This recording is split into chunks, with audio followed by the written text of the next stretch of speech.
Almost.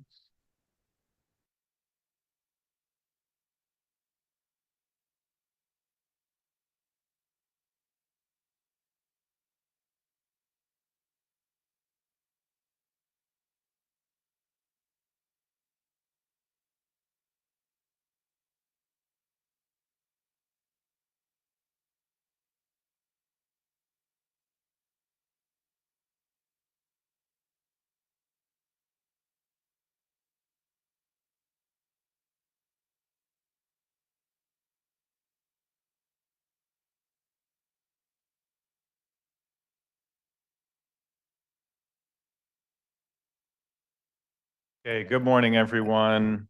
I'd like to call this meeting of the Ottawa County Board of Commissioners to order. First thing on our agenda today is prayer and pledge of allegiance. So if Pastor Wagonmaker could come forward, that would be great. Good morning. I was at the Crystal Market, actually, downtown Grand Rapids this week and explored that. And I picked this up, actually, I got a couple of these as a gifts. But it reminded me, this is just a segue this morning with the angels, just to read 2 verses from Luke and segue into our prayer this morning. This is from Luke chapter 2, familiar in this Christmas season. But the angel said to them, to the shepherds, "Do not be afraid. I bring you good news of great joy that will be for all the people. Today in the town of David, a Savior has been born to you. He is Christ the Lord." Let's go to God in prayer. And our gracious God and Father, we're thankful for this season where we are reminded of Jesus Christ, the message that the angel brought to the shepherds, and then the multitude of angels glorifying and praising thy great and holy name. Lord, we are thankful for good gifts in this season of giving gifts. And especially where we are mindful of the best gift of all that's been given to us from thy gracious and loving hand, that of thine only begotten Son. And so we give thee thanks that that message, which came to just ordinary shepherds who were out working, were just busy with life, with their life and all the responsibilities that they had before them, Lord, that message that came not only to them eventually spread to all the ends of the earth, Lord, to those who were shepherds and to those who were eventually in king's palaces and everyone in between. Lord, that the King of Kings and Lord of Lords had come. And so we are thankful for that message that has reached into this community, Lord, and of thy people again, who continue to love thee and to serve thee. Lord, on many different sides of politics and of understandings of family life and Lord, and yet that message of peace, and peace especially between us and the God who created us, Lord, has been made possible through Jesus Christ and his life and his death and his resurrection. And so we pray now that the peace and the love and the hope and the joy of this season and the strength which Jesus Christ brings to us through his Spirit, Lord, would abide with us and abide with these commissioners too, Lord, so that thy name would be glorified in all they say and do this morning. We pray in Jesus' name. Amen. Thank you. If you could please stand for the pledge.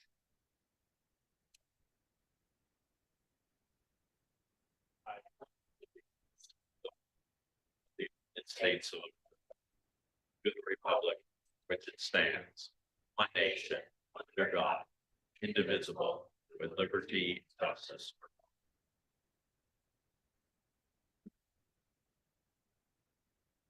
Right. Will the clerk please call the roll?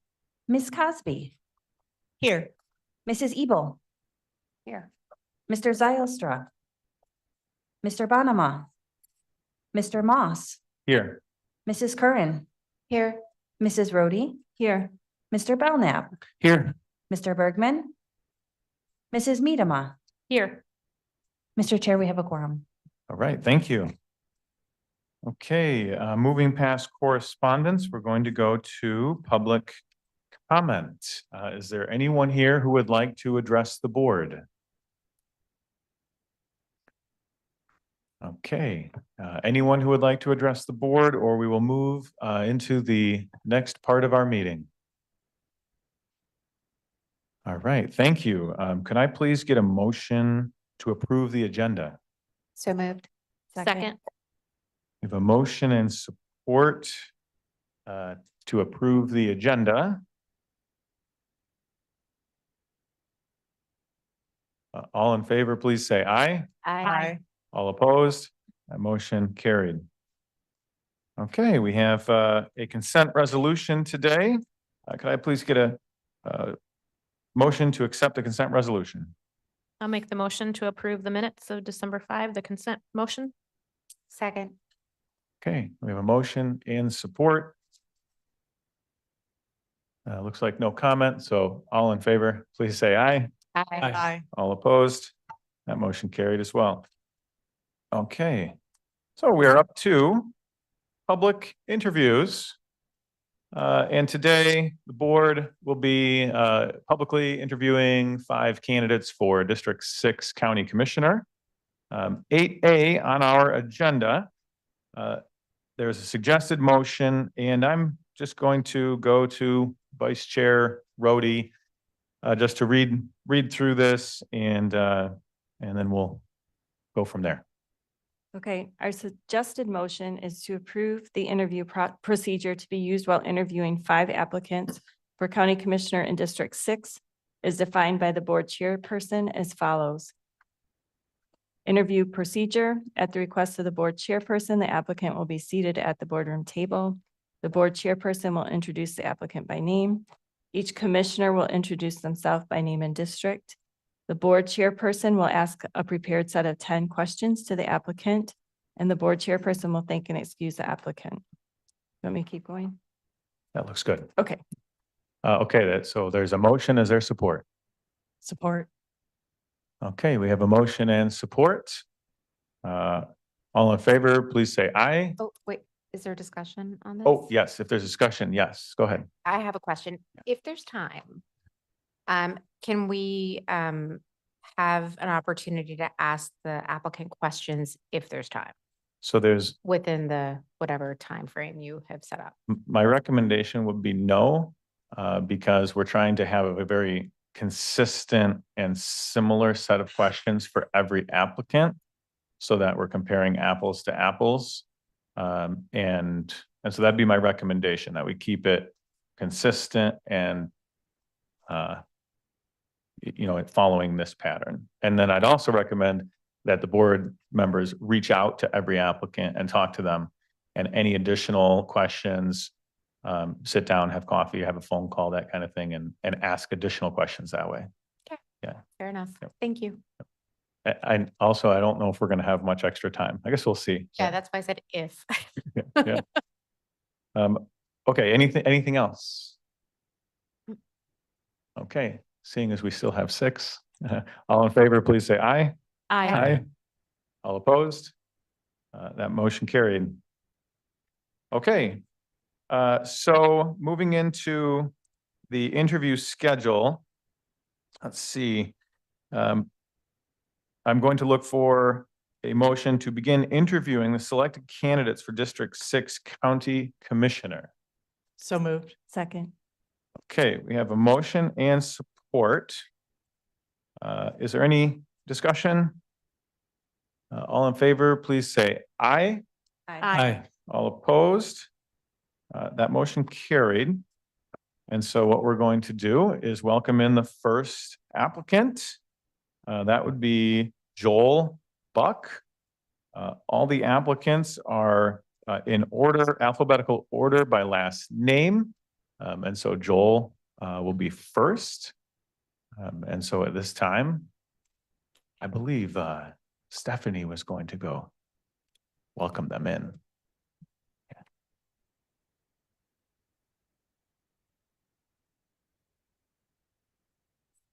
So we are going to run a timer as well, so that we kind of can see how time is going. And yeah, thank you for the members of the public who are here to observe.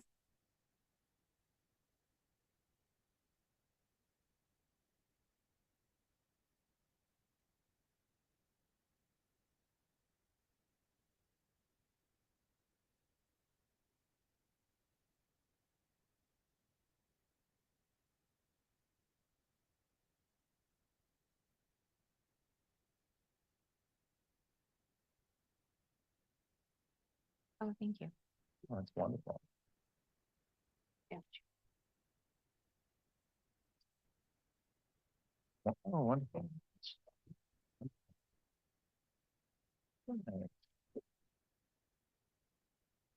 Welcome, Mr. Buck. Morning. All right.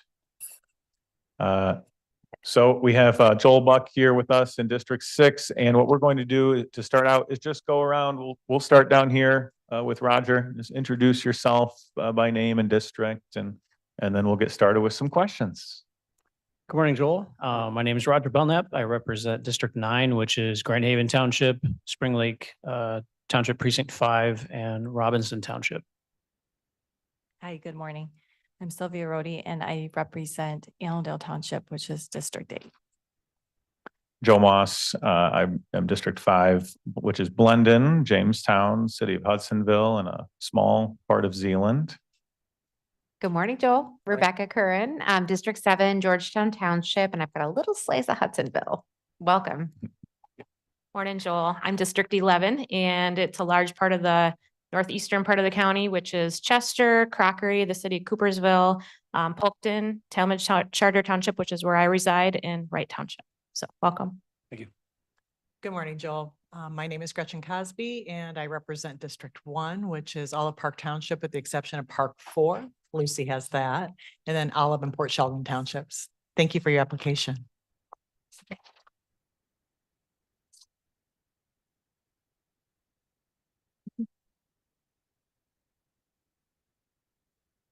Go ahead and introduce yourself by name and district. Yeah. Oh, you're good. Sorry. Lucy Ebel. And I'm Commissioner for District 2, which is Hollandtown Township. And also Park Township, Precinct 4. Thank you. All right. So we have 10 questions. The applicants have seen 5 of them ahead of time, maybe 5 of the harder ones. But so I'm just going to ask a question and love to hear your responses. So number 1 is just please tell us about yourself, why you decided to apply to be considered for this appointment to serve as County Commissioner in District 6. I've always been fairly interested in, the way our government works, in high school, taking AP government, US history classes, learning about the Constitution, what sets America apart from every other country, and being, how great it is and could be again. And I joined the Marine Corps when I was 17. I turned 18 in boot camp. Right away learned a lot about big government spending and waste while serving. Also learned how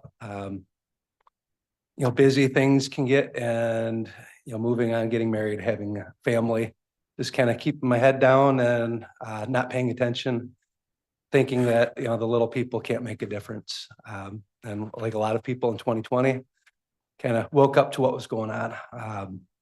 Actually started by trying to prove my mother-in-law wrong on Facebook, seeing some of her posts and thinking this is ridiculous. So I started investigating and doing some research, and a few weeks later realized, she's right. And so getting more involved in trying to figure out what I can do.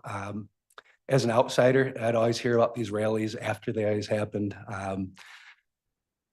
School board meetings, didn't go to those, and then found the Convention of States, thought this is something maybe I could get involved with. And so I volunteered for that. Did the float in the parade for Convention of States, worked with some tables at gun shows and stuff, and started to meet some people. And I was asked to run as a precinct delegate, and I had no idea what that was. And I looked into it, joined, and first time going to a county meeting, I didn't know anybody. They didn't know me. I didn't trust them. They didn't trust me. And so I kind of started getting viewpoints from both sides, and took a lot of discernment and research. And I realized, who the good people were and who the people that were, looking out for themselves, and started getting more involved. And then 3 weeks ago, somebody asked me, would you ever consider doing something like at a higher level than precinct delegate, they're just kind of curious. And I was like, no way. See how hard the commissioners have to work and all the stuff they go through with it, the media, and I'd never want to get involved and have to do that. I'll just be involved in other ways. And then Mr. Terpstra resigned, and I wasn't seeing people volunteering that I knew. And it's 10:30 at night, and I said to my wife, I think I'm going to do this, and I don't want to. And prayed over it, and here I am. All right. Thank you. Number 2 is what qualifications or skill sets, including work or life experience, will you bring with you if you were selected to serve? As far as government goes, I am a newbie. I don't know a lot of the processes, but everything I've done, every job I've ever had, it's always given 110%. I've worked small businesses and family-owned businesses, and I always treated it like it was I was part of the family, and I'd expect to do the same in this position. I was meritoriously promoted twice while I was in the Marine Corps. The colonel of our unit picked me to be his personal chef while we were deployed. So I've got a lot of skills, just taking the reins and, making my own, self-governance, I guess you'd call it.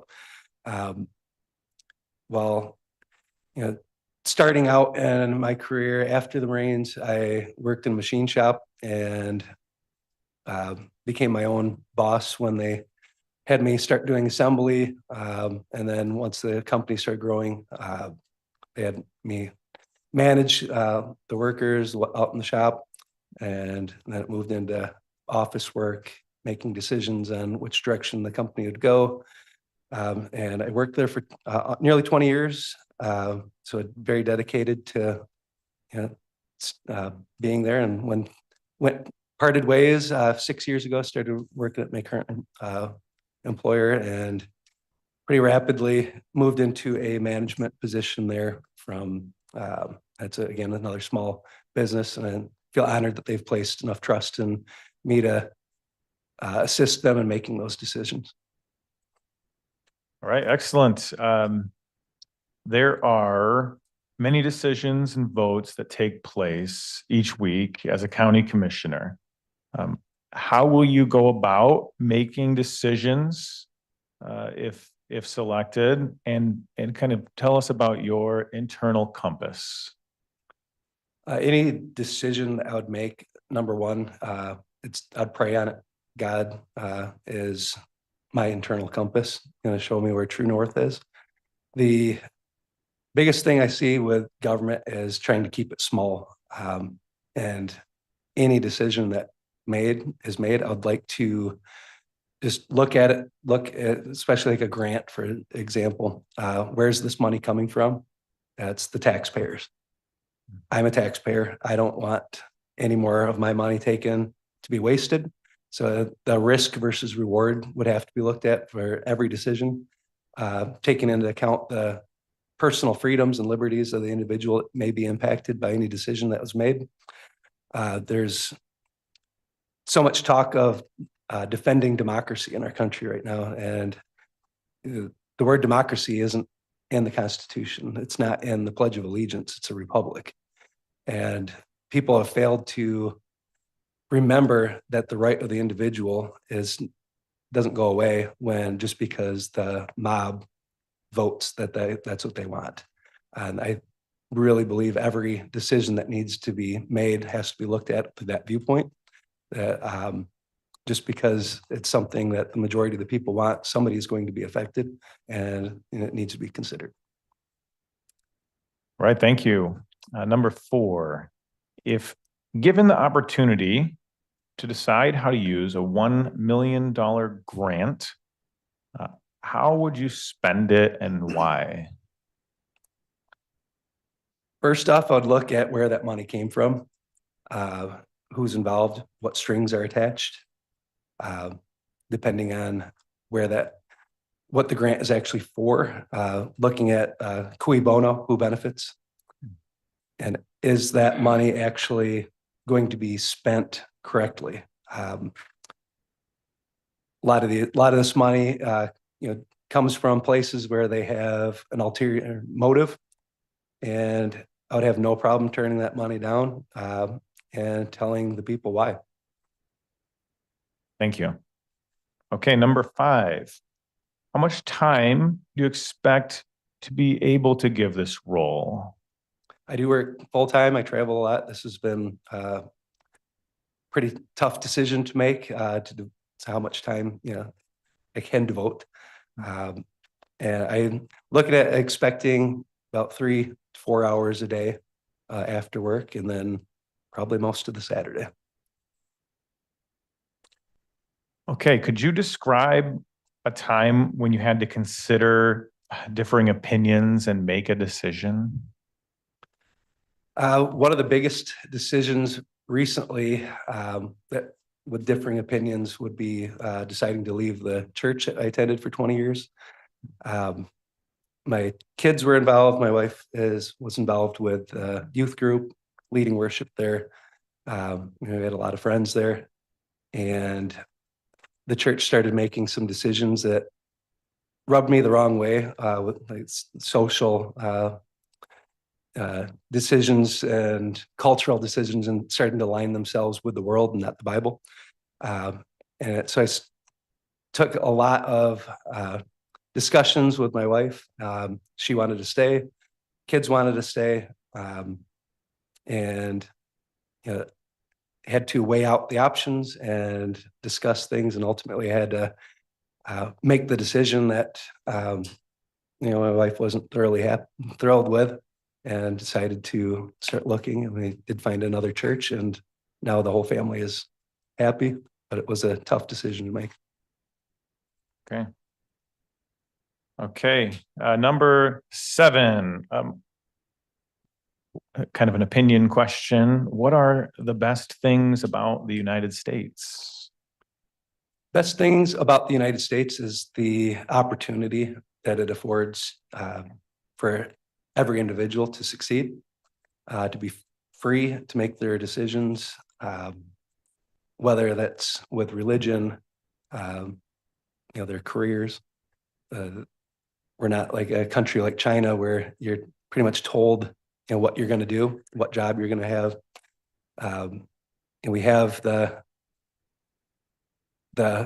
Bill of Rights that affords those things to us. And, that's really what we need to focus on to keep those liberties, because once the first and second go, the rest are going to just fall rather quickly. And it's concerning to see that those changes are happening, but that's what makes America great. To have those opportunities to start from nothing. You look at for instance, Tim Scott, and his family history, not having a dad in the family, and now was running for president. And despite what popular opinion may say, the American dream is not dead. Thank you. Okay, number 8, similar question. What are the best things about Ottawa County? Ottawa County right now, I say the best thing is these resolutions that the commissioners have put forth in the last year, the direction that's moving, getting away from DEI, making constitutional county. That's things that you hear on the news, like down south in Mississippi. It's like, wow, that'd be great, and it's happening here.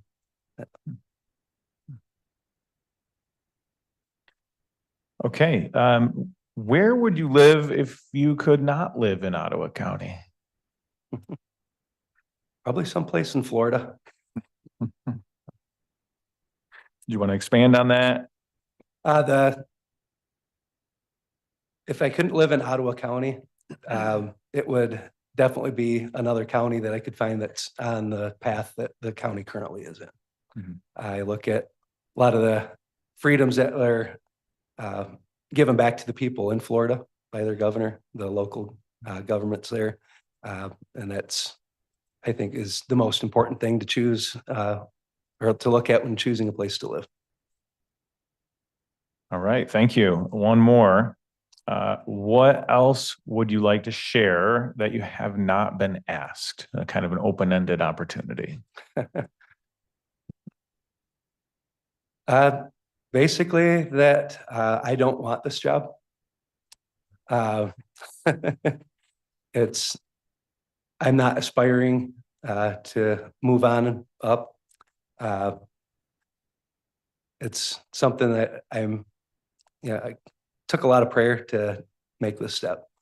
And I'm going to not align myself with anybody else on the board if I am chosen.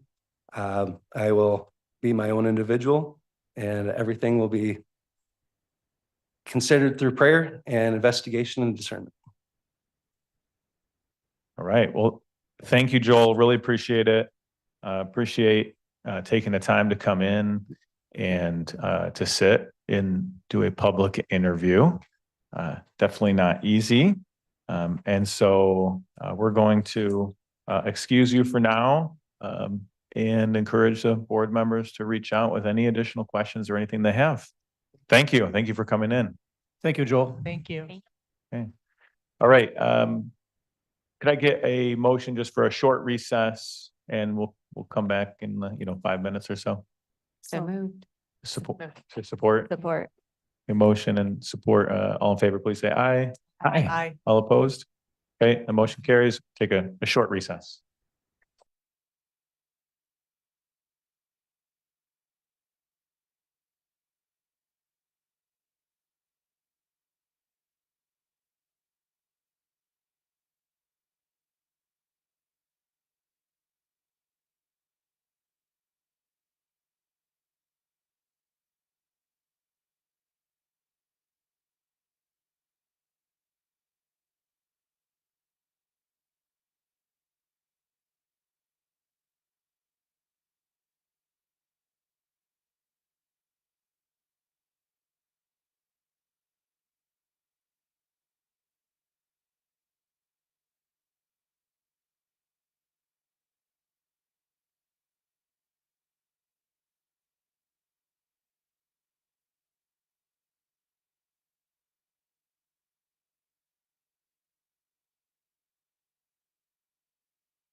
Moment, we will just need someone to get the next candidate, the next applicant.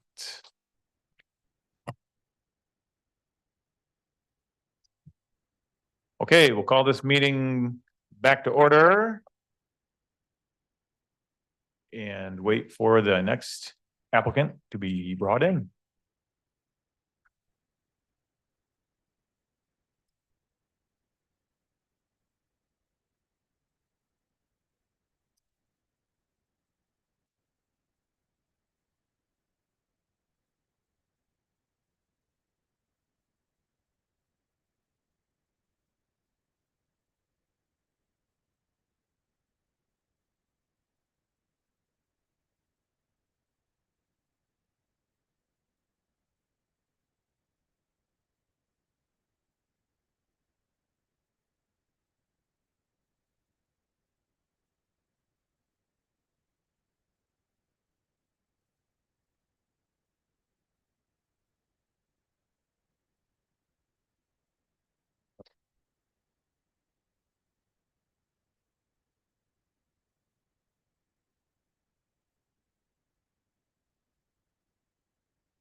Welcome, Sean. Right. Next, we have Sean Half. Thank you for coming in today. Could each of the commissioners, please, we'll start down here with Roger and just introduce yourself by name and district.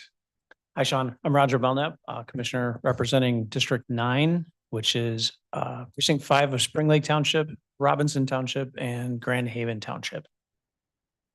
Hi, Sean. I'm Sylvia Rhodey, and I represent Allendale Township, District 8. Sean, I'm Joe Moss, represent District 5, which is Blendon, Jamestown, City of Hudsonville, and a small piece of Zealand. Hi, Sean, welcome. Hello.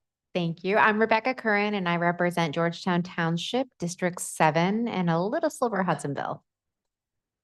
Morning, Sean. Thanks for being here with us today. I'm Allison Miedema, County Commissioner representing District 11, which covers Chester, Crockery, the city of Coopersville, Polkton Township, Wright, and Talmadge Charter Township. So welcome. Thank you. Good morning, Sean. My name is Gretchen Cosby. I'm County Commissioner for District 1, which is all of Park Township with the exception of Park 4, Precinct 4. I'm sorry, then- somebody coughed. I didn't hear what you said initially about what you represented. Oh, sure. No, I'm Commissioner for District 1. So that's all of Park Township with the exception of Precinct 4, which Lucy has. And then I also have Port Sheldon and Olive Townships. Thank you for your application. Good morning. My name is Lucy Ebel, and I'm the County Commissioner for District 2, which includes Holland Township and Park Township Precinct 4. And welcome. Thank you. All right, so next we're going to go through 10 questions. We're going to run a timer just so we know how much time we're using. Although last interview, we realized maybe we don't need all 35 minutes. We'll see. So feel free to take your time in answering. And the first question is pretty open-ended one. Please tell us about yourself, why you decided to apply to be considered for this appointment to serve as County Commissioner for District 6. Neighbors, fellow commissioners, residents of Ottawa County. I'm Sean Half. I've lived 44 of my 49 years on this earth here in Ottawa County. I grew up as a young child from 0 to 4. I lived in Kent County for 4 years. And as an adult, I lived maybe a year and a half in Kent County. Other than that, I've lived in Ottawa County my whole life. During my young years of going to school, I went to a private church school. I had a couple of years where I was homeschooled. And I also went to Jamestown Elementary, and I graduated from Hudsonville High School. After that, after I was done at Hudsonville High School, I graduated, went to Grand Valley. My first time at Grand Valley, I got a degree in political science and I minored in history. While I was there, I was part of the College Republicans and Students for Life, and I was on the Student Senate. After that, I thought about going to law school, but I was kind of burnt out from going to school at the time, and I knew it would not be a good time to do that because it's even more strenuous with your studies than even in in undergrad. So I did some various blue collar jobs for about 5 years or so. I went back to Grand Valley again and got a degree in legal studies, which was mostly training to be, a paralegal, but I definitely kind of going through there realized that I wanted to become a lawyer and go in law. Then I went to law school.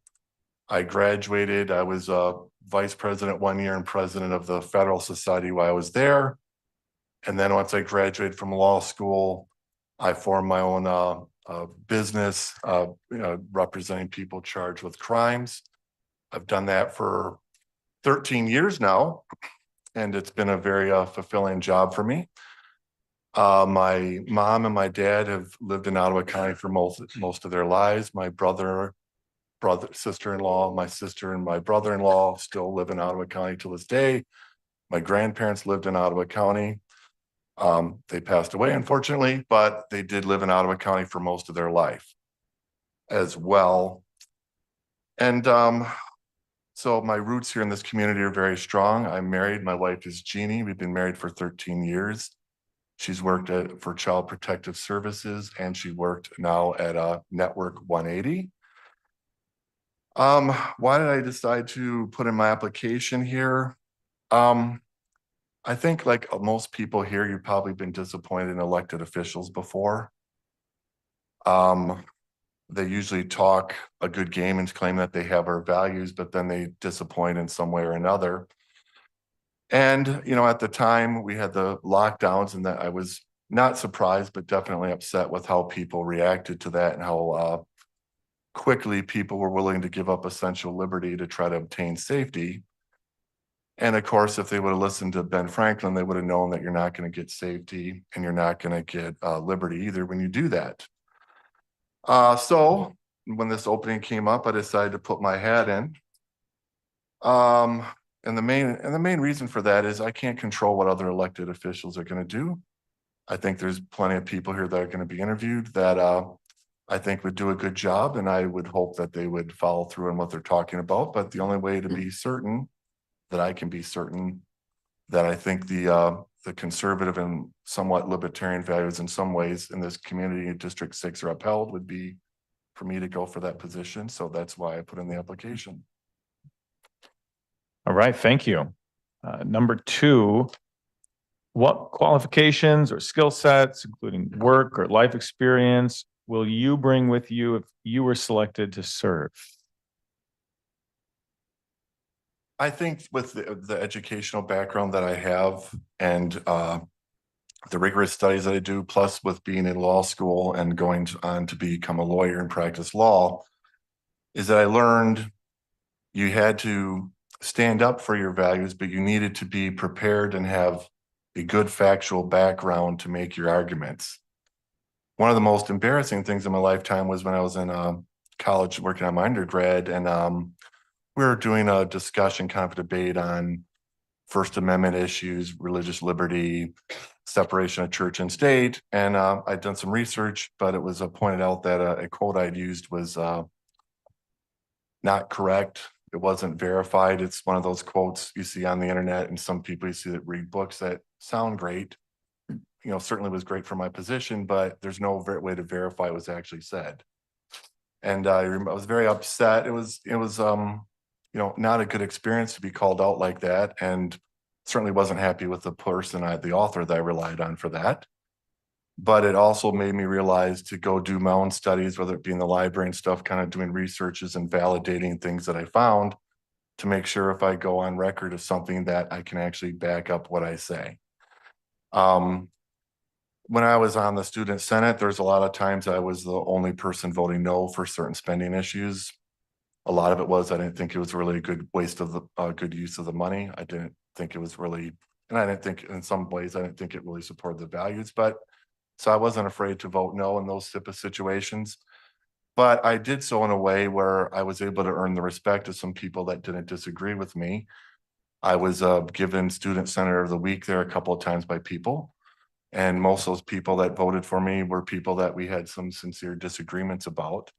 But I always, when I dealt with these people, I always would do so in a respectful way. And people respected me because I had facts behind my reasons, and they might not agree, but they told me that they appreciated it. And some of the best discussions I had back then were with people whose ideas were almost the complete opposite of me, whether they were agnostic or atheist, or people that were, you know, moderate Democrats, even hardcore liberal people there. You know, also when I was at school there was a certain professor who, to my knowledge, is still teaching there, who didn't like some of the things I stood up for and would make some sarcastic comments to me when we're going by. But, you know, I didn't back down from that. I had similar things in law school. People would challenge your legal positions. You had to be very prepared for that. And certainly you have to really have a good knowledge of the facts when you're handling cases. It's always good to have good facts on your side. And I think a lot of times conservatives and Republicans have great facts on their side. Sometimes in my line of business, I don't have great facts with some of the clients of mine that get in trouble, but you deal honestly with people. I think one of the highlights of my career was a prosecutor. We came in and we were going to take a plea deal on a case. And I had left the actual offer sheet at my office, and the prosecutor started talking about an offer that was not as good as what my client had been given. And I was a little concerned, and I told him, no, that wasn't the offer. We had made this offer here. And he was a little surprised. He was kind of surprised that I was able to talk the person into giving that type of offer. But in the end, he told me, he said, Sean, he goes, I've known you. You've always been honest and upfront with me. And if you tell me the other prosecutor told you that, then the other prosecutor told you that, I'm going to honor the agreement. So that was something that was really a high praise to me, that I'm grateful for, that people know that, you know, my word can be trusted, and that I'm going to do what is necessary to earn people's respect certainly without compromising principle as well. And I think, given the fact that I've had to, you know, answer tough questions and go through a lot of debates and oral arguments and deal with people that had opposing views, that I would be able to argue for my positions. I'm determined to use fact-based arguments in order to support those positions. Right, thank you. Number 3 is, there are many decisions and votes that take place each week as a county commissioner. So how will you go about making decisions? And if you could tie in kind of what is your internal compass? Every decision I made will follow 4 to 5 steps that I go through. The first one is, does the board have the statutory authority to act in the manner that they are? If I do not think the board does, I'm going to vote no every single time. The second point is going to be, is it constitutional? Does it violate the state constitution or the United States Constitution? Unfortunately, sometimes we have a system where the courts, in my opinion, don't get it right, and maybe there's authority that a board might particularly have, but if I feel it violates the Constitution, I'm going to vote no. Number 3, are we going to use the least amount of government required to achieve good goals for this community? So a lot of times we're dealing with, you know, you guys are dealing with budget issues here. I'm not saying everything has to necessarily be cut, but what's the least amount of money that can be spent in order to get the best results for our county? Or what's the least amount of manpower that is required to get the best results for the county? Number 4 would be, as everybody here is aware, certain segments of our county love filing lawsuits and litigation. I want to make sure everything that would be passed as a commissioner is done in a way that would mitigate possible legal lawsuits. I understand you're not going to be able to avoid it every single time. And if it's a baseless threat, we still move forward and do what we believe is right. But I would rather not be spending county money on litigation fees if it can be avoided.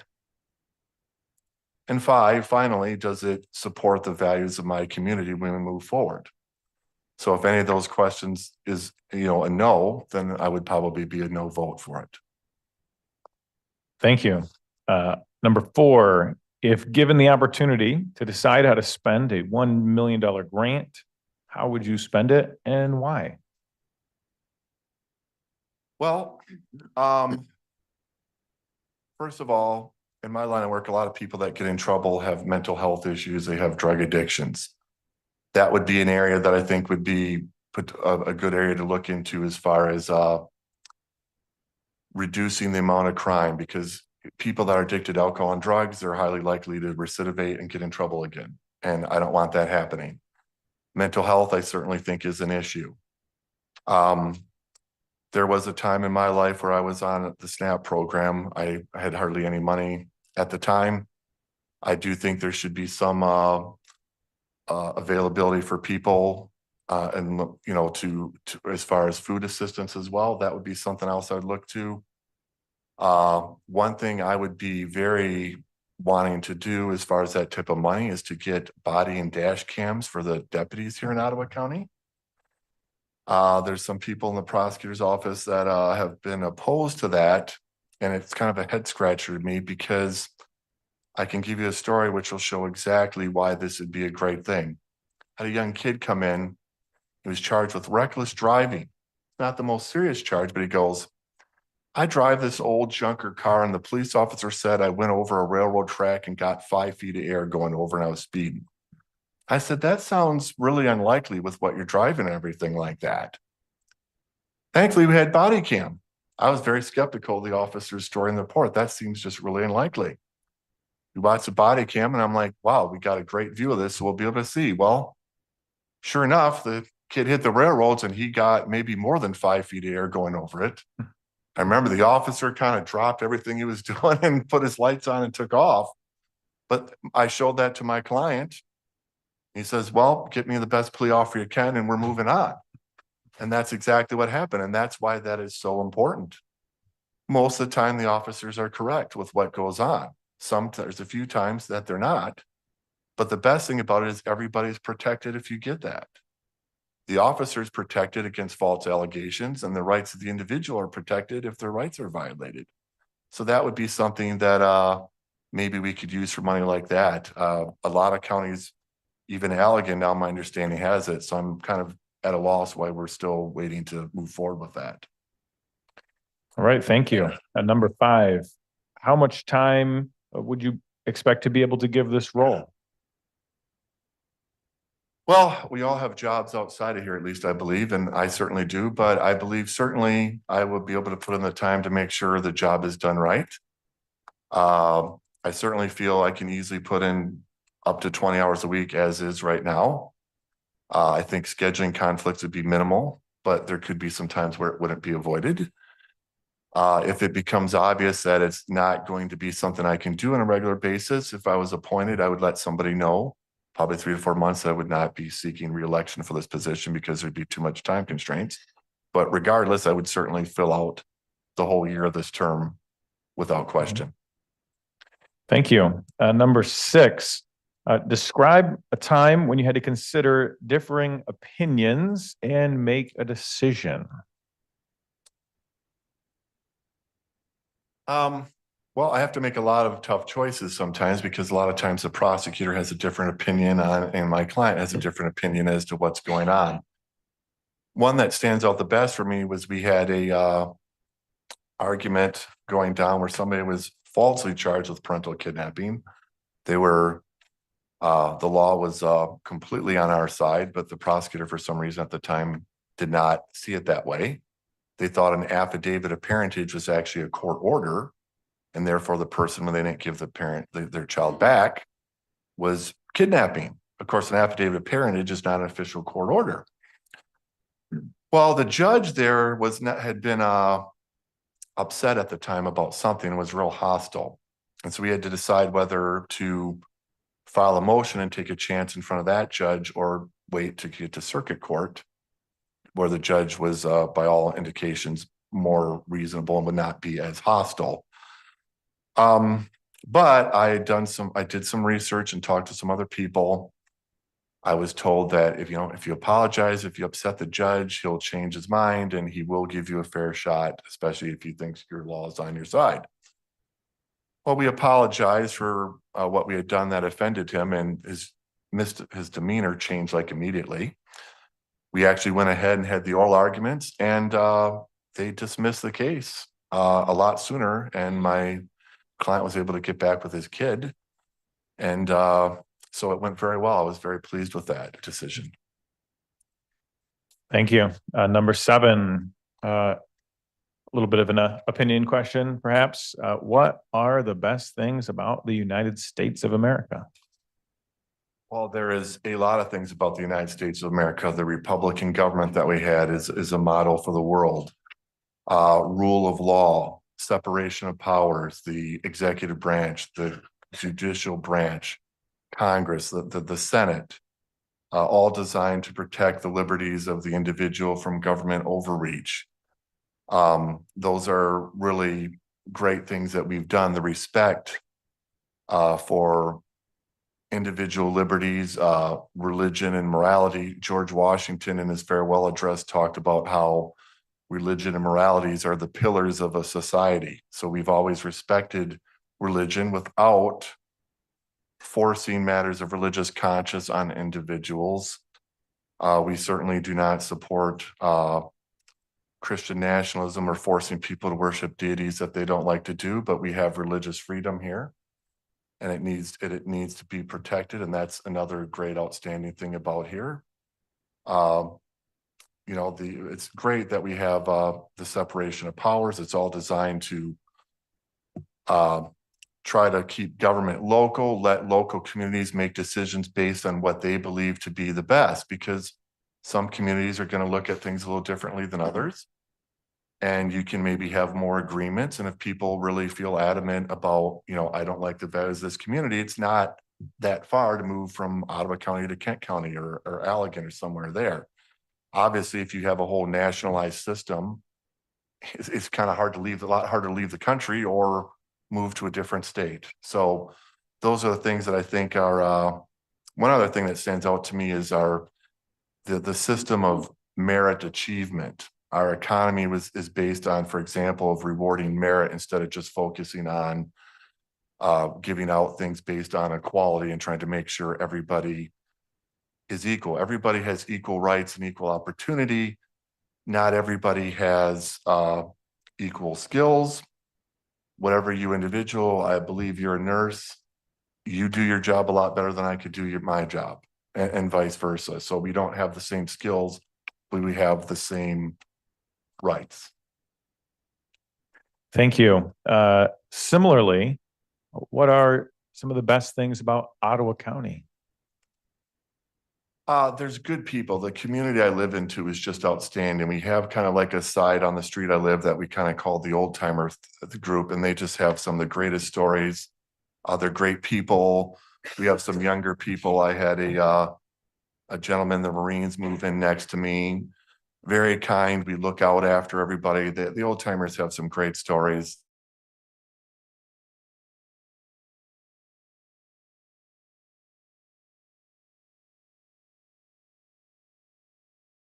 He goes, you know, and he's very active. These old timers, they're out walking 4 miles a day in their 80s. Very helpful to everybody. And he goes, Ben goes, well, my wife got sick of me being around the house, so I retired. When I retired, so she told me to go take a hike. So he hiked the Appalachian Trail, and he actually did at 65. So I'm blessed to have great neighbors. For the most part, we really have good schools around here, and I like the values that I see in this community as well. Thank you. Number 9, where would you live if you could not live in Ottawa County? The free state of Florida. Anything you'd like to expand on, or good?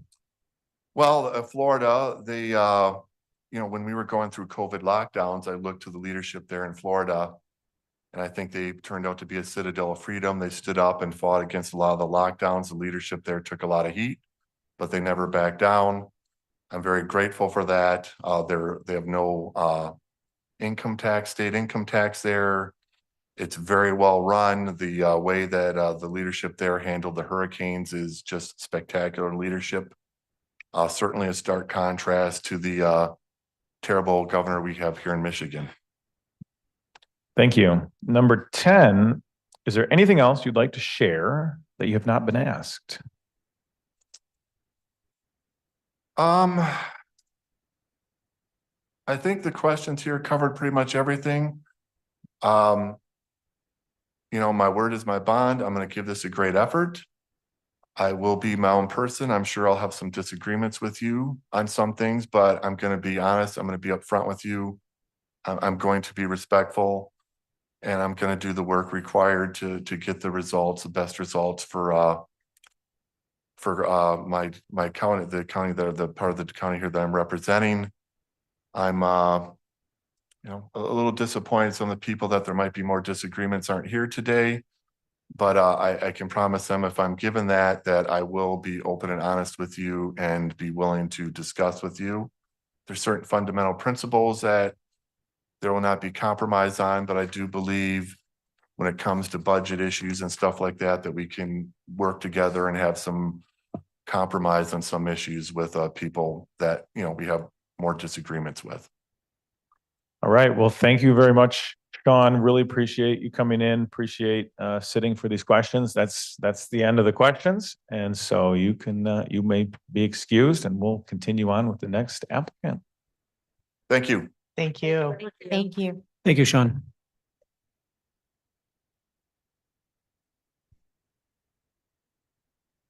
Okay, I do know that Lynn Jansen is here. So we will wait until he is escorted in.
Welcome, Lynn. We have Lynn Jansen joining us, and to get started, we're just going to go around the table here and introduce ourselves. So, Roger, why don't you get it started? Good morning, Lynn. Morning. I'm Roger Belknap, represent District 9, which is Robinson Township, Grand Haven Township, and Precinct 5 of Spring Lake Township. Morning, Sylvia Rhodey, and I represent Allendale Township, District 8. Morning, Joe Moss, District 5, Blunden, Jamestown, City of Hudsonville, and one small piece of Zealand. Morning, Lynn. Welcome. Rebecca Curran, Georgetown Township, and I've got a little sliver of Hudsonville. Okay. Thanks. Morning, Lynn. My district is District 11, and Allison Miedema, it's Chester, Crockery, City of Coopersville, Polkton, Talmadge Charter Township, and Wright Township. So thanks for applying and being here today. Thank you. I ran into Gretchen in the hallway. I think she'll be right back. Yeah. Lucy Ebel, and I'm Commissioner for District 2, and that includes Holland Township, Park Township, Precinct 4. And welcome and good morning. Thank you. All right, welcome. We'll just wait one moment and wait for Commissioner Cosby to come back, and then we'll get into the questions. All right. Welcome. You can Just gotta introduce introduce yourself. yourself. Yeah. While we've got a second, I've got a visual aid for a question that will be asked later. If I Go for it.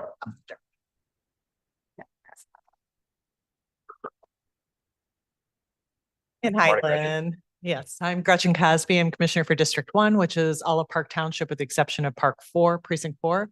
Olive, and Port Sheldon Townships. Thank you for your application. Thank you. All right. So next, we're going to go through questions, and the first one is fairly a little open-ended. Please tell us about yourself and why you decided to apply to be considered to serve if appointed as County Commissioner for District 6. Okay. Well, my name is Lynn Jansen. I've been married to the same woman for 23 years. We have 3 children, Reagan Joy, Benjamin Rush, and Madison Grace, ages 16, 13, and 11. We have 3 dogs and my wife has a cat.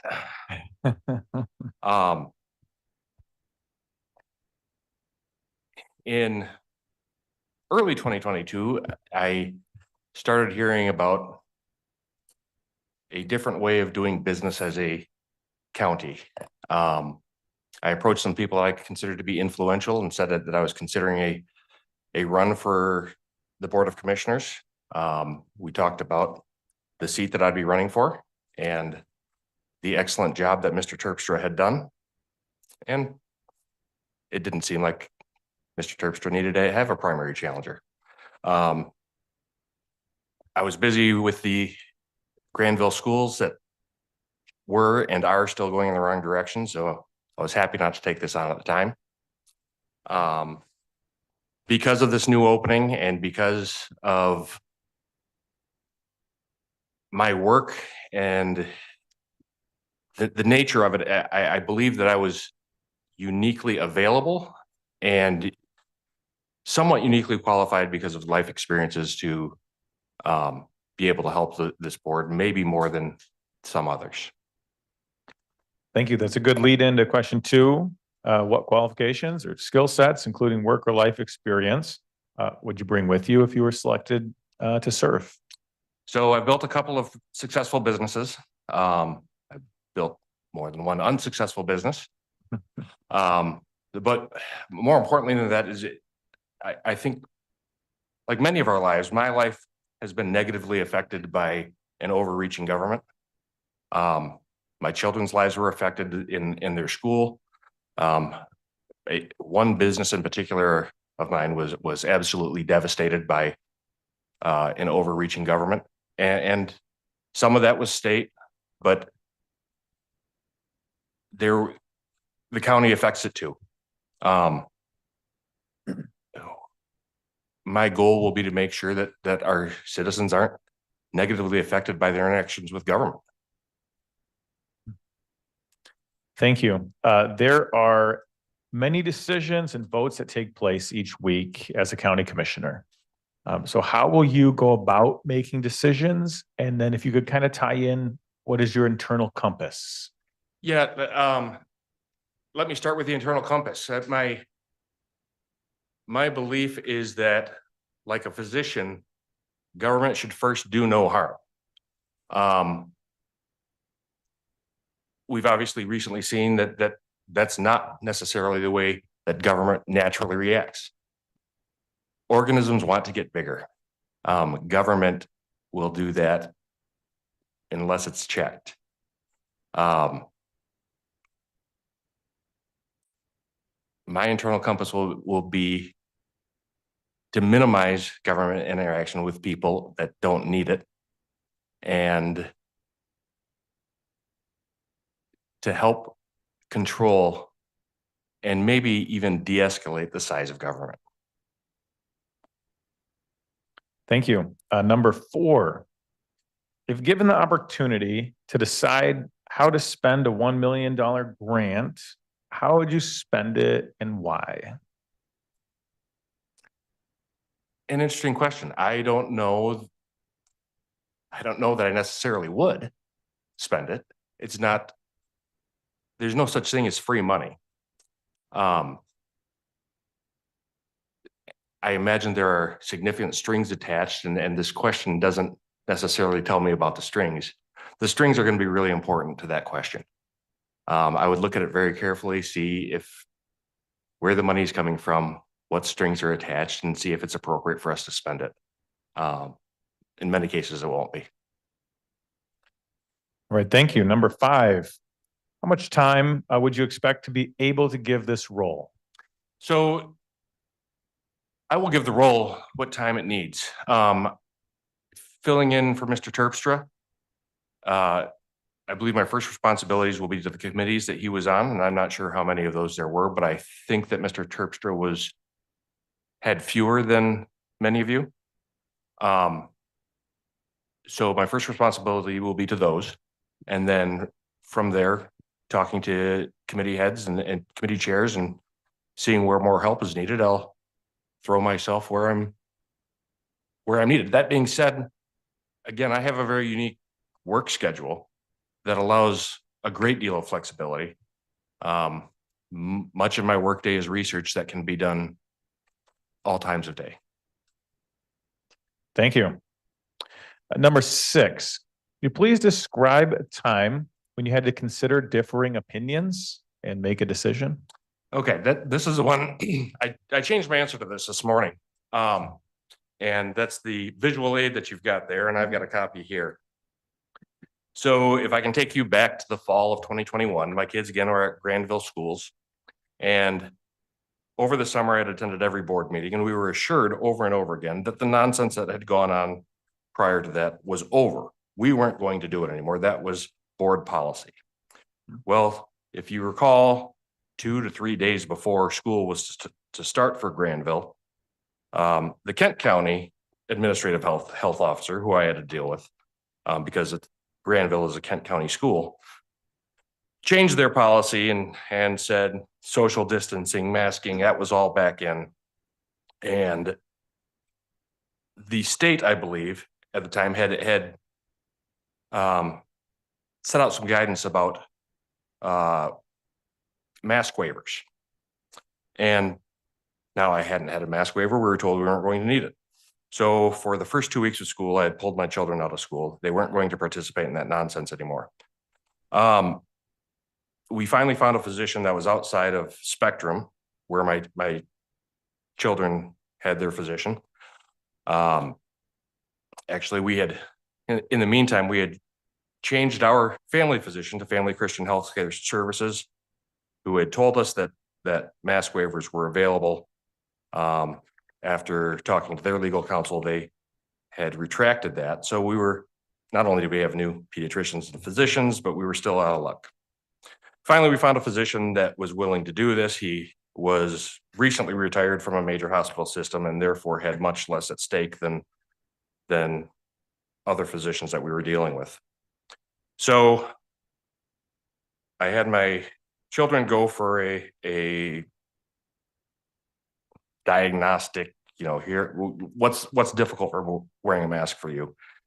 And the doctor agreed that because it made it more difficult to breathe, which you need to do, that my children qualified for this mask exemption.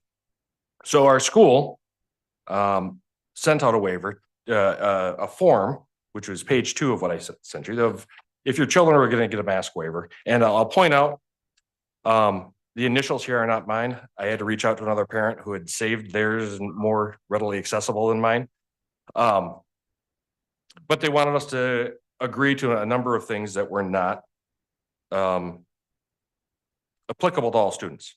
And they were not generally in my children's best interests.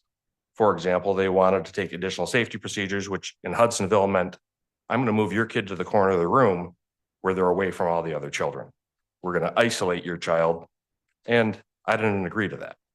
So because I viewed this as a one-sided contract with no benefit to myself or my family, I started scratching items off. I knew that it wouldn't go unnoticed. So shortly after that, I got a call from our superintendent. His name is Roger Barrett. He's not a bad man, pushed by a bad board in my mind, but he explained to me the need for all of these items on page 2. And I very politely said to him, Mr. Barrett, I totally understand your position and I will not be changing mine. And so he explained himself again and why the attorneys needed it and why. And again, I said to him, Mr. Barrett, I totally understand your position and I will not be changing my position. Because I saw that I gained nothing by signing this.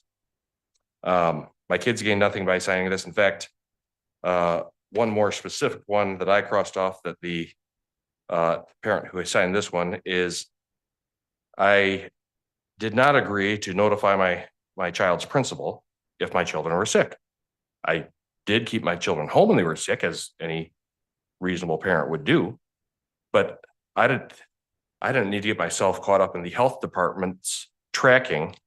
One of my very good friends, his son is not a star basketball player, but basketball is his life. And his son never got sick, but was near children who did. And in 2021, missed all but maybe a week of his basketball season. Not, again, never being sick himself, but being near people who were. It was cruel at what we did to kids that year. And my kids weren't going to participate in it. Thank you. Number 7 is a little bit of an opinion question. What are the best things about the United States of America? Let's start with the founding.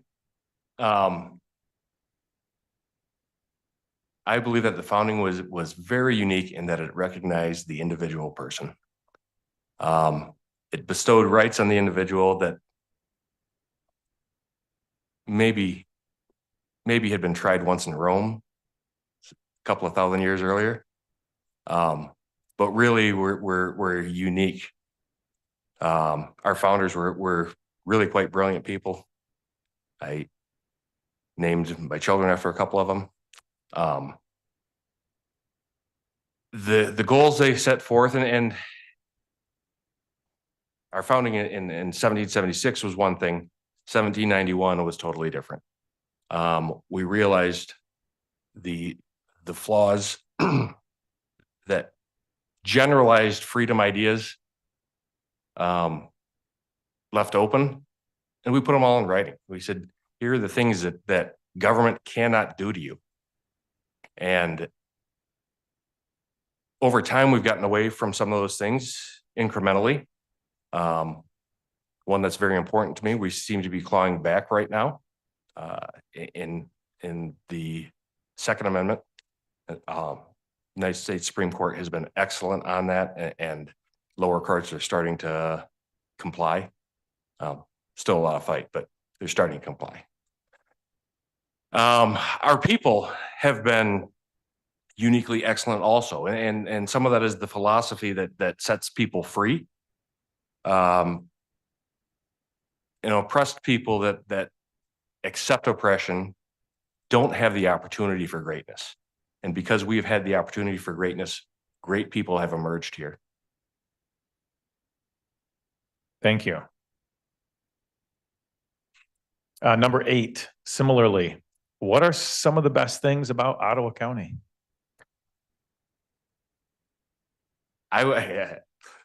Without trying to flatter you all, the answer is similar. We've got several people right now that have stood up for freedom. They've seen the overreach of government, and it has affected us all in different ways. And more so than many of our other counties, there are a few others in Michigan that are doing great work.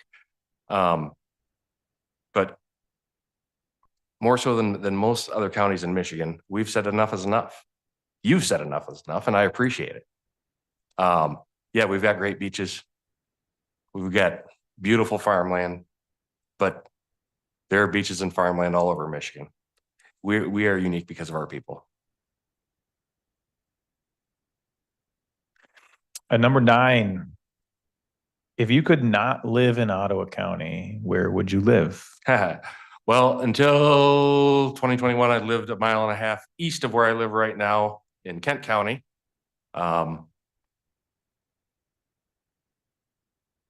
Their fight has not been as successful. They are fighting. There isn't unity within the Republican Party there. But it's a great place to live. They're great people. They're not much different than us. They just have a different leadership structure, and I'm glad that our leadership structure is what it is. Thank you. Number 10, open-ended. What else would you like to share that you have not been asked? Anything else?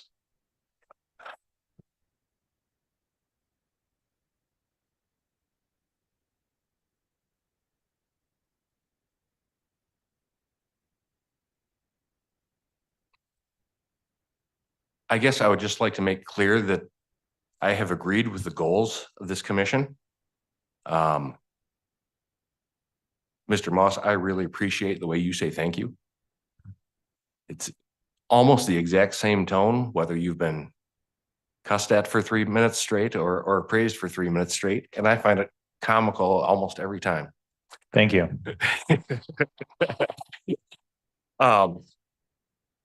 I appreciate the underlying things that you've been doing, and I want to be a part of it. All right. Well, thank you very much for coming in. And we really appreciate it. Appreciate the time you put in and for answering our questions in a public interview.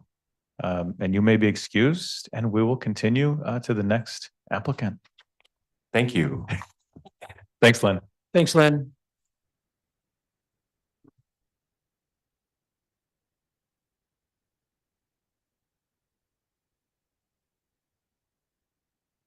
Next up is Joseph Parnell McCarter. While we're waiting, I guess, for the public here, I guess I'll say I'm enjoying this much more than I anticipated. It is really fun to hear from people and why they are interested in serving the people. So I'm glad that there are some here who are watching in public, in person. And I hope that the people of Ottawa County will be able to see these public interviews. I'm a little surprised that the media is absent. I think maybe we might want to do a welfare check on some of them. And I'll probably call a few or email a few after this meeting to make sure they're okay. But anyway, this has been great. I'm missing my cookies. Right. Yeah.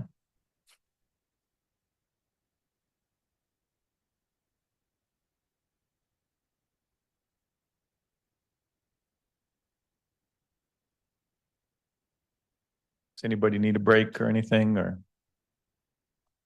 Yeah, I'll be back in a minute. Okay. You want to take?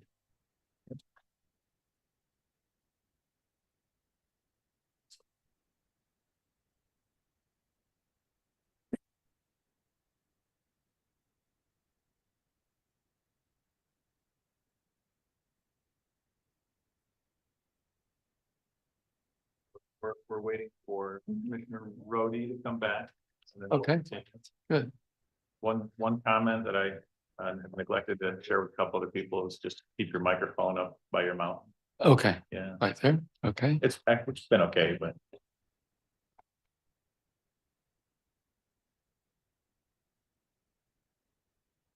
Hi, how you doing? Good. Morning.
Okay, all right, we'll continue.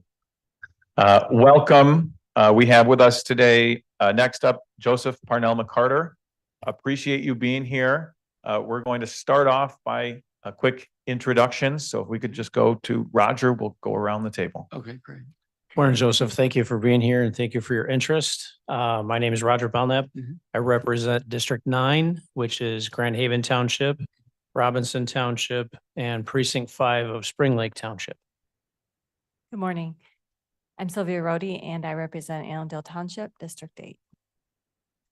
I'm Joe Moss, represent District 5, which is Blendon, Jamestown, City of Hudsonville, and a small part of Zealand. Good morning, welcome. My name is Rebecca Curran. I represent Georgetown Township, and I also have a sliver of Hudsonville. Morning. Thank you for being here and applying. I'm Allison Miedema, County Commissioner for District 11, which is Chester Township, Crockery Township, the City of Coopersville, Polkton Charter Township, Wright, and Talmadge Charter Township. Good morning, Joseph. My name is Gretchen Cosby and I'm County Commissioner for District 1, which is all of Park Township with the exception of Precinct 4, and then also Olive and Port Sheldon Townships. Thank you for applying. Good morning. I'm Lucy Ebel and I'm the Commissioner for District 2, and that includes Holland Township, Park Township, Precinct 4. And welcome and good morning. Oh, still morning. All right. Well, the first question here that we have is open-ended. So if you could please tell us about yourself and why you decided to apply to be considered for this appointment to serve as County Commissioner for District 6. Sure. Well, first of all, I do want to thank you all for letting me have this opportunity. It's a real privilege and an honor to, however it goes, it's in God's hands, but I do want to thank you so much for the opportunity. I'm going to try to answer that second question first, and that is as far as why. And the reason is actually that you all inspired me. As I saw what you all were doing in terms of trying to do in this county, in terms of government, for many years, I have not been involved other than just voting in elections. But when I saw that you really meant it in terms of seeking bottom-up governance and really meant it in terms of seeking to preserve our liberties and our Christian principles, it inspired me to get involved. And a lot of terms have been bandied about what this new board is. But unfortunately, the term that has not been used that would be accurate is anti-federalist. And anti-federalist means exactly that. It's bottom up, and it was fighting for the Bill of Rights when the original Constitution had been illegally overthrown. And the anti-federalist tried to preserve that as much as possible, and they got it over against the Federalist objections into the federal Constitution. And that fight between actually top-down governance versus bottom-up governance and trying to fight against actually tyranny or really overbearing versus trying to preserve the rights and justice for the people, that fight has been going on throughout our country's history. It's not a new fight. It's a very old one. It actually has been going on since the early years. So the term anti-federalist is what describes this new board. And that's something that, frankly, I've been trying to argue for quite a number of years. And so when I saw, hey, these are people who really mean it, this is not just rhetoric, it inspired me to try to get involved much more than I ever have before. And so that is the reason and obviously in putting myself up as far as possibility for this position, it's because it would even more ramp it up. I would like to join, as God would will, in the effort for this cause. And so that's why, as far as my background, I'm originally from Texas. I've been blessed in many, many ways, thankful for those experiences. I grew up in a professing Christian home. I did go for a number of years as frankly an agnostic evolutionist until my college years. I'm thankful that I had opportunity in terms of hearing the gospel and embracing it by his grace. I've been blessed with a very good wife who actually, and interestingly, had many of the same life experiences I did, but she came from a half a world away in the Philippines, but remarkably the same experience. We met in New Jersey, or anyway, both of us were in college. We decided to move here, and I won't go into that. That might be another question, but we are very thankful and thankful to be here. And yeah, so that is why. Thank you. Number 2 is what qualifications or skill sets, including work or life experience, would you bring with you if you were selected to serve? Sure. So in terms of the work and educational experience I have, I do believe it has given me knowledge of a broad area of expertise in terms of whether it be legal issues, personnel issues, financial and accounting issues, really the whole gamut. My background, as far as I had an undergraduate degree in philosophy, but a graduate degree in professional accounting, MBA in professional accounting. I have quite a number of years. Well, first of all, for a few years, I was with a CPA firm, for different CPA firms, but then for the last 30 or so years, has been more a controller and CFO of companies and dealing with managing just a whole variety of issues, legal challenges, you name it, personnel, whatever, many of the same sorts of issues. But the good thing is, I think some of you all come probably from, let's say, educational backgrounds or nursing backgrounds, and all those are very important. Mine is more business. And so I do think I might be a good bridge in terms of some of our challenges with business, okay, and reaching out to the business community, because that is where I have my experience. Thank you. Number 3, there are many decisions and votes that take place each week as a county commissioner. So how will you go about making decisions? And can you kind of add, what is your internal compass? Sure. Well, first of all, I do like to study issues to make sure that I am as well informed as I can be in making the decisions. Second of all, I like to run my ideas by other people. Sometimes I have some good ideas, sometimes some very bad ones. And this is the same in business. I do it every day. You know, I have what I think is a great idea, but when I mention it, someone shoots it down, and for good reason.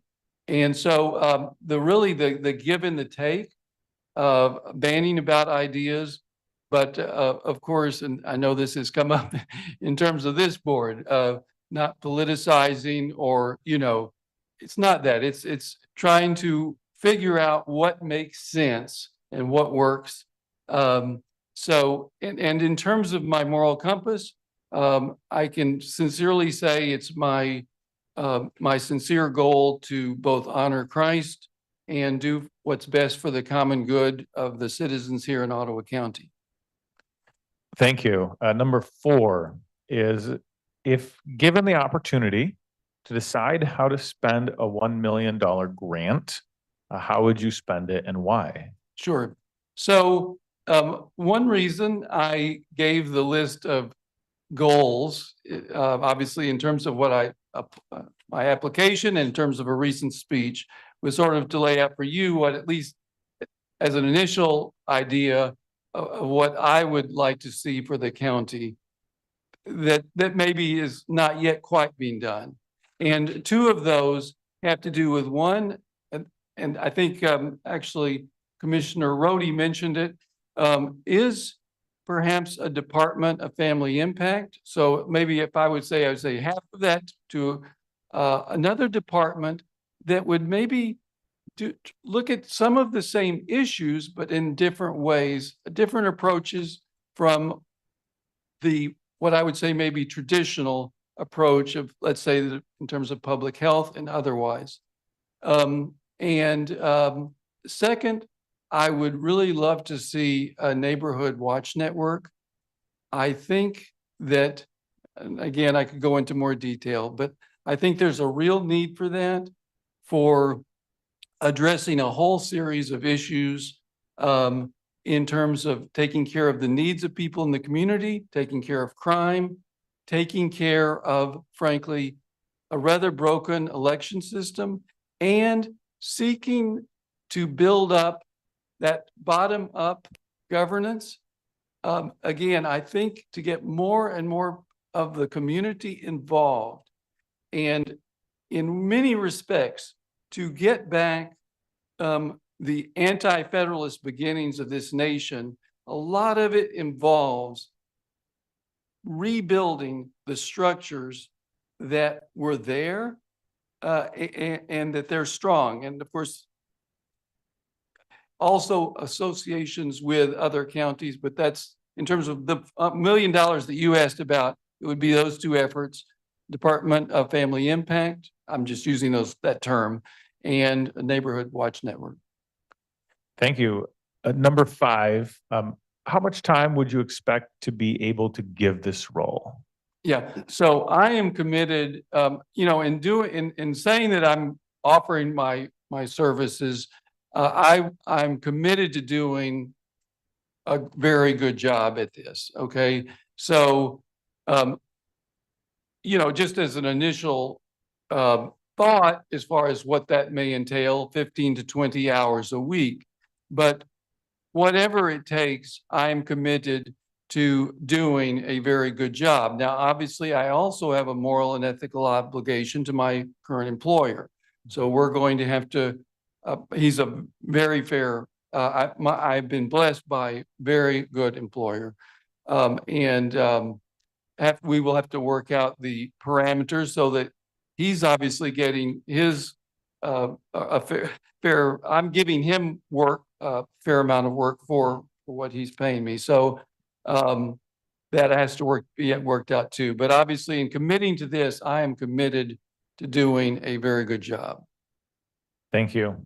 Number 6 would be describe a time when you had to consider differing opinions and make a decision. Sure. So, well, really, every day of my work involves that. Okay. I mean, it is. So there's really no day that goes by that I am not dealing with, different people having different ideas.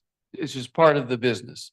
But one experience in particular that's maybe a larger issue has to do with the issue of work from home. And I would say 10 years ago or so in my company, I was probably the biggest objector to any even consideration of that. I don't know, it was even before COVID that I started to rethink it. And there were, again, different views on that in our company. Different views at management level, different views among the employees. And we tried it some, like I say, over against what had been my initial objections. Tried it some, it worked, at least selectively. And then we, obviously in COVID, well, we had to really ramp it up, and because of the laws and regulations. And we've brought that back down, but dealing with this whole issue of work from home, and it continues to be an issue. Again, I think it's a matter of looking on a case-by-case basis and seeing what works. Some areas it does work, some it doesn't, but working with the people, trying to keep people not upset too much by it on either ways, because you can have people at work who do not like the fact, well, why do they get to work from home? right? And I don't. So, and we're a manufacturer, for instance, well, there are a lot of jobs where you simply cannot, that you can, you can't do welding or machining at your house. So anyway, having to work through those issues, but it's been a good experience in terms of, what should I say, being careful with the employees' feelings about it, but doing what's prudent for the company and the whole. Okay, thank you. Number 7, a little bit of an opinion question. What are the best things about the United States of America? Yeah, well, I think we are a very blessed nation, and we are a nation, of course, that has many challenges going on right now. But we have been blessed by God with the benefits of a heritage that we have to be careful that we don't totally squander. We have been blessed by a government that distributed power, did not concentrate the power in just a small group of people. We've been blessed that we have, in general, again, at our founding, sought to build Christian principles into our governance. We need to make sure to preserve those as much as we can. Obviously, this has been one area where it's more been a matter of progressive erosion. From my standpoint, in a constitutional sense, I think it was a mistake, as you know, to leave the original Constitution, which I believe was more decentralized than the current one. But even with the federal Constitution, what needs to be kept in mind is it was a fusion of the Federalist and the Anti-Federalist into one Constitution. And so even in the federal Constitution, it was a preservation of those liberties and decentralizations. It's just you also had, in some sense, the fox guarding the hen house of those Bill of Rights. And that therein lies the challenge, because you have the main body of the federal Constitution is Federalist and more top down, but then the Bill of Rights being more bottom up. And so, but we can be very thankful we have that bottom up incorporated even in our national Constitution. We certainly don't want to lose that. And obviously, as you know, it would be my desire if I had my ideal, by legal means, peaceful means, if I could go back to the original, that's what I would like, but we'll see. Thank you. Similarly, number 8, what are some of the best things about Ottawa County? Well, there are many good things about Ottawa County. And, this is something like an adopted child versus a natural child situation.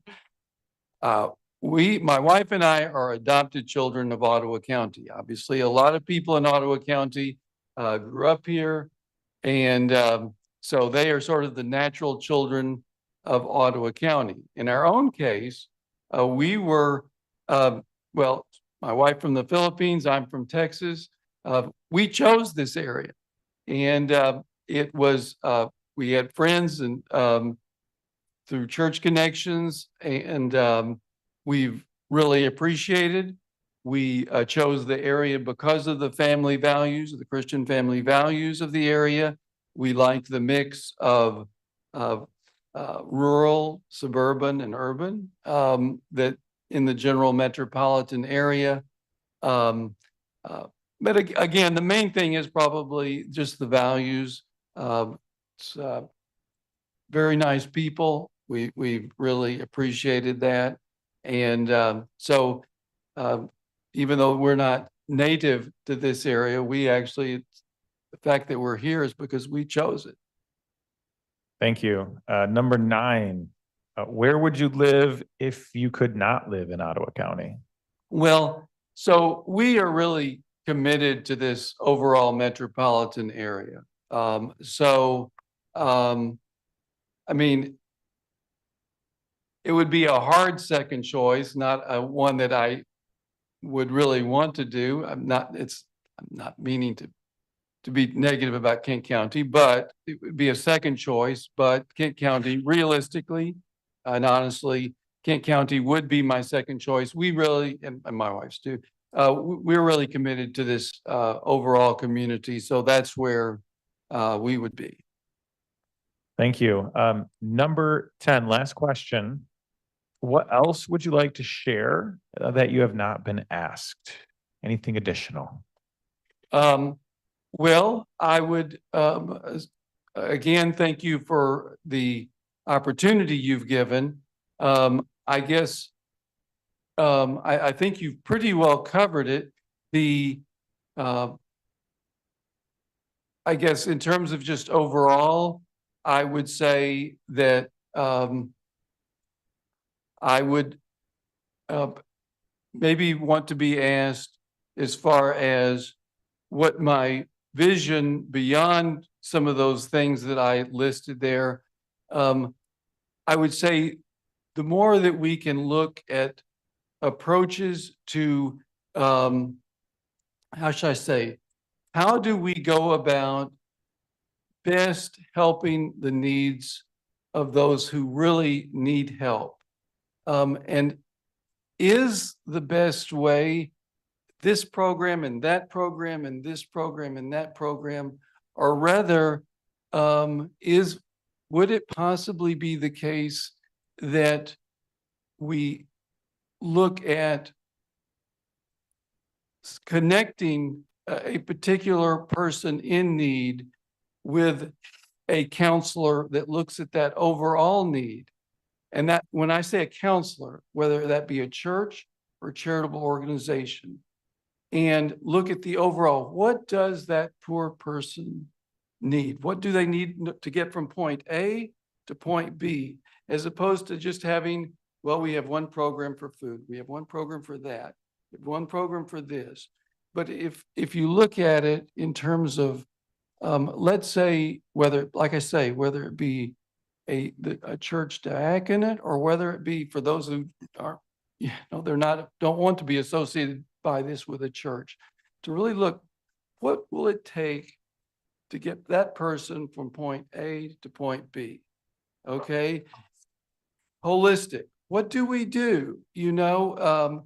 And that's what if I had to say, and again, I sort of look at this through also utilizing a neighborhood watch network to see who has those needs, and then helping that person find, okay, which one of these organizations, whether it be a church or non-church, that you would like to help you get there. So it's not just throwing this program or that program, giving them food, but obviously the best thing is that person gets themselves in a situation they don't need to be receiving a government program. I mean, the ideal is, right, that you teach them how to fish themselves. But in any case, what are their needs? And someone really looking holistically to how to get them there. So that would be, in terms of a question, that would be, in terms of things that I did not mention in my list, that would, I think, be one that so as to help people, by God's grace, to get out of what in many cases is a difficult situation. Of course, if there are some things that you just can't get out of, right? I mean, so those are situations where it's just not. But some people are obviously in situations where they could, I mean, like drug addiction or so forth, and someone holistically helping that person, they can help them connect to the different services, right? But they look at the whole for that, help them with the whole for that person, like whether a deacon, diaconate, or whatever, helping them. All right. Well, thank you very much. That's the end of the questions. Really appreciate you coming to a public interview. And you may be excused, and we really appreciate your time. Thank you. Thank you so much. Thank you, Joseph. Thank you. All right. Could we get a motion for a quick recess? So moved. Second. All right, we have motion and support. All in favor, please say aye. Aye. All opposed?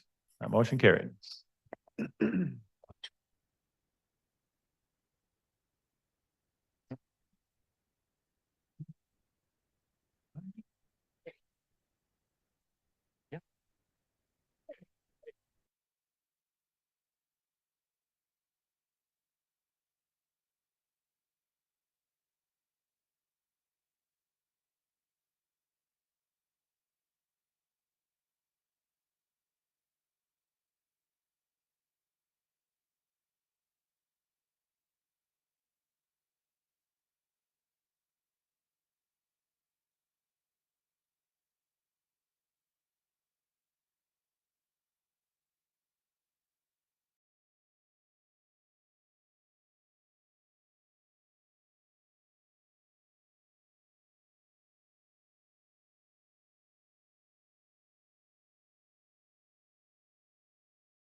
Okay, I'd like to call this meeting back to order. Thank you, everyone. We are on our next interview, which is Kendra Wenzel. So if staff could please welcome Kendra to the boardroom, that'd be great.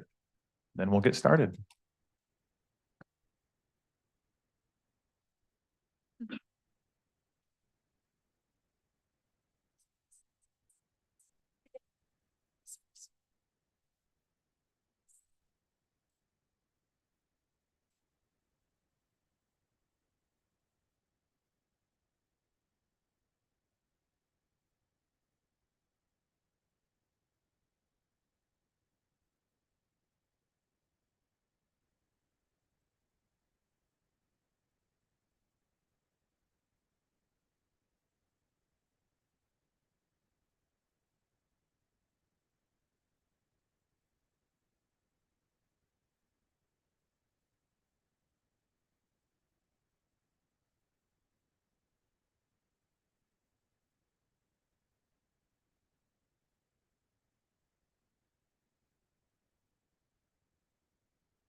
Welcome.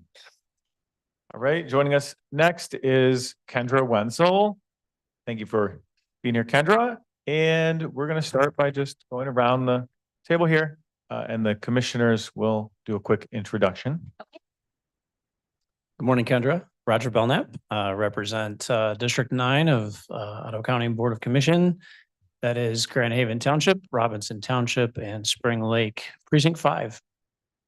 Morning. I'm Sylvia Rhodey and I represent Allendale Township, which is District 8.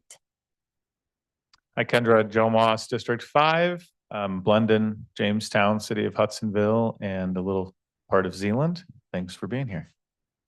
Hey, Kendra, welcome. Rebecca Curran, District 7, Georgetown Township, and I have a little sliver of Hudsonville. Morning, Kendra. Allison Miedema, County Commissioner for District 11, which covers Chester Township, Crockery, the city of Coopersville, Polkton, Wright, and then where I reside, which is Talmadge, Charter Township. And thank you for being here. Good morning, Kendra. I'm Gretchen Cosby and County Commissioner for District 1, which is all of Park Township with the exception of Precinct 4, and then Port Sheldon and Olive Township. Thank you for applying. Thank you. Good morning, Kendra. Lucy Ebel, District 2, and I represent Holland Township and Park Township, Precinct 4. And welcome.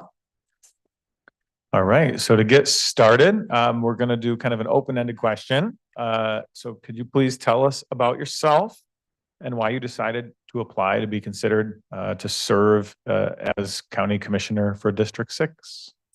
Kendra Wenzel. I've lived in Hudsonville for approximately 10 years. Oh, and could you also make sure your microphone is close just so we can hear? Can you Sorry. hear? Is that better? Yeah. Okay. Kendra Wenzel. I've lived in Hudsonville for approximately 10 years. I lived here with my husband. We've been married for 32 years and we have 4 kiddos from ages 19 to 31.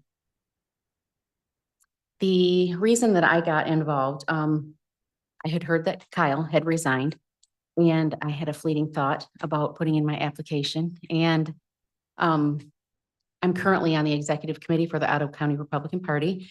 And I think there's a lot of crossover in that and what's required for both that and this.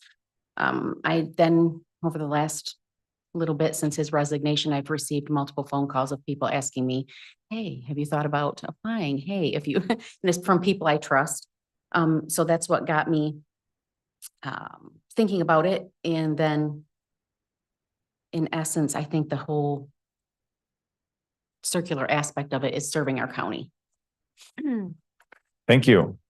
Number 2 is what qualifications or skill sets, including work or life experience, will you bring with you if you are selected for this role? It started out on a personal level for me. Our daughter was in her junior year of high school and she had a legal medical mask exemption. This was during the COVID era. And a police officer came in and escorted her out of her classroom. She showed him that she had a legal medical mask exemption. He did not care. He took her out of the school. We fought to get her back in. When she was in, she was put in the corner of a room and everybody was moved to the other side of the room away from her. She was shoulder checked in the hallway. It became a volatile environment for her. So we put her in the Jennison International Academy and she graduated about a half a year early there. With that, it lit a fire in me. I wanted to know, instead of talking, I needed to walk. I needed to figure out what to do. I became a precinct delegate. I researched that. After I walked my entire precinct for that, just talking with people, giving out literature, having conversations with everyone, constituents in my precinct. And then I was asked to be a part of the EC for Ottawa County. And in that,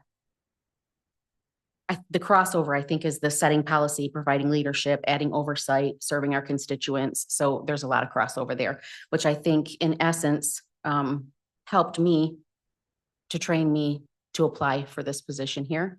And then I was asked to be chair of the membership committee for our steering committee for the Ottawa County Republican Party. And that entails vetting, recruiting, and mobilizing approximately 350 precinct delegates. And I formed a team to enact that and then complete that task. So I think that's the gist of it. Thank you. Yeah. Number three, there are many decisions and votes that take place every week as a county commissioner. So how would you go about making decisions? And can you also add something about what is your internal compass? I'm a researcher by nature. Someone once asked me, any more questions? I ask a lot of questions. I like to know the lay of the land, the specific things that we're trying to solve, the specific things that we need to do to do policies, procedures, what the process would be to do that. And I think in asking a lot of questions, there has to be complete truth at the center of all of it. And in that, prayer and discernment is a huge thing for me personally. Thank you. Okay, number four, if given the opportunity to decide how to spend a $1 million grant, how would you spend it and why? Spreadsheets would be involved. I think, again, a lot of research, a lot of figuring out what is needed where those funds are actually going when they are given to someone. Is it legitimate purposes? Is it not? Just doing a lot of digging and learning about each area that's wanting that money and if it should go into that area or should not. Okay, thank you. Number five, how much time would you expect to be able to give this role? I researched that when I was thinking about this, and I did actually phone a couple commissioners and ask how much time when they first started they put into it. The first 3 to 5 months, approximately 40 to 60 hours a week is what is expected from what I understood. Once things settle down a little bit, you get the learning curve under your belt at 40 weeks full time, whatever's needed. Thank you. Number six, could you please describe a time that you had to consider differing opinions and make a decision?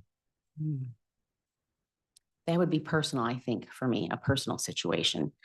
When I was diagnosed with Hodgkin lymphoma, they immediately wanted me to do chemo. They had to start it the next week, and it just felt like everything came at me like a freight train. My mom had lung cancer, and it was outside of her lungs, so they weren't supposed to do anything. And the oncologist wanted to give her a master blast of chemo. And out of fear, she did that. And she had that on a Friday. She was hospitalized on a Saturday and died in 15 days. She was supposed to have 6 months to 2 years until that master blast of chemo. And my father-in-law died from complications he bled out from chemo. So I told her I wanted time to research. I wanted time. And she said, you'll die. And I said, that's okay. I know where I'm going. I just need to know if I have time, like 6 months, am I going to die within 6 months? And she said, likely not. And there was just I fired her. It was not a good conversation. She was not an advocate for me. So I researched a lot of that, which brought me to a natural protocol. I did that for a year. My dad died in the middle of that unexpectedly. And the cancer they said it might explode because of the natural protocol and stress. It did, ended up in my heart sac. And I researched again. Radiation was a hard no for me. That oncologist stormed out of the room because I wouldn't take radiation. That was okay. That's not his choice. And then the confirmation for the whole thing for me was there was a pharmacist that was in there in that meeting. And when that oncologist stormed out, she said, "I am so proud of you. You are your own best advocate." And it's right. When you have radiation on your chest, it can cause heart trouble, lung trouble, all of that. So she said, keep advocating. So I don't do anything without research. I don't do anything without being completely at peace about it. Thank you. Number 7, a little bit of an opinion question. What are the best things about the United States of America?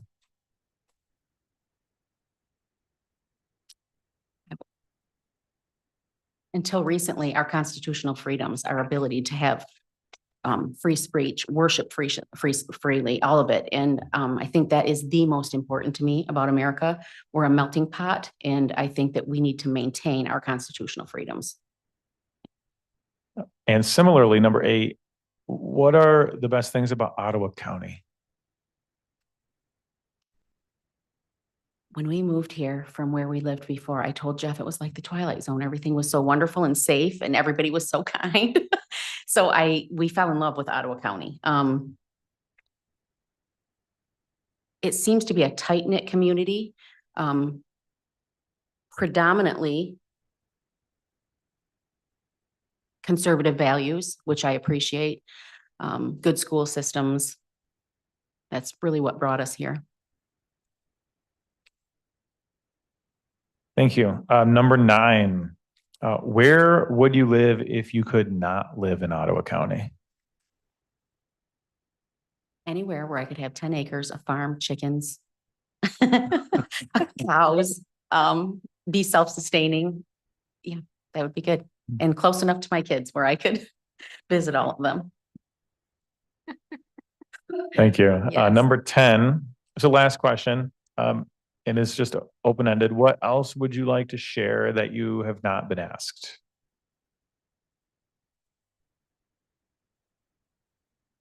I appreciate being given the opportunity. I've attended a lot of these meetings. I've spoke at a lot of these meetings. The tenets and the values and everything that all of you have, I think are a beautiful thing. To me, it's very encouraging. And I would love to be a part of that. I would love to get people more civically minded and involved. And it's just, I've enjoyed this whole year watching you all and really watching you live out what you believe, your values and everything. All right. Well, thank you very much. Mhm. That is all the questions. We really appreciate you coming in for a public interview. And with that, then you may be excused. Okay, thank you so much. I Thank you, appreciate it. Kendra. Thank you. Thank you. Thank you, Kendra. I can stop shaking. All right. So we have reached the end of 8B, having interviewed these 5 candidates. Thank you, board members, for being here. And next up is public comment. Is there anyone who would like to address the board? If you could please state your name and location, where you live, and address the chair. You'll have 3 minutes. Yes, my name is Michael Kuras. I live in Spring Lake Township. I'd like to answer the question that you put to the atmosphere. The media is attending virtually. So that's why you can't physically see them today. Now, the rationale for that, I can't speak to. Thank you. Thank you. Would anyone else like to address the board?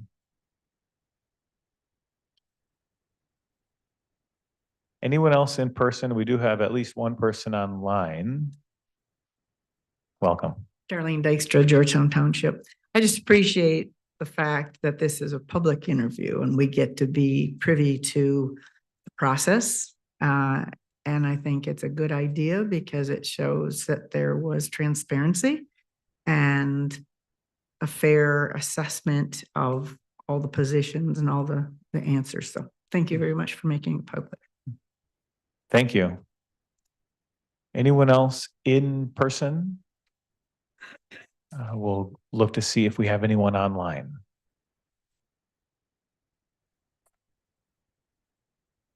Adria, are you there? Hello, yes, thank you. Okay, if you just state your name and your jurisdiction, and you have 3 minutes. Adria Hill, Holland Township. First, I was glad to hear Commissioner Moss changed his position on speaking to the press.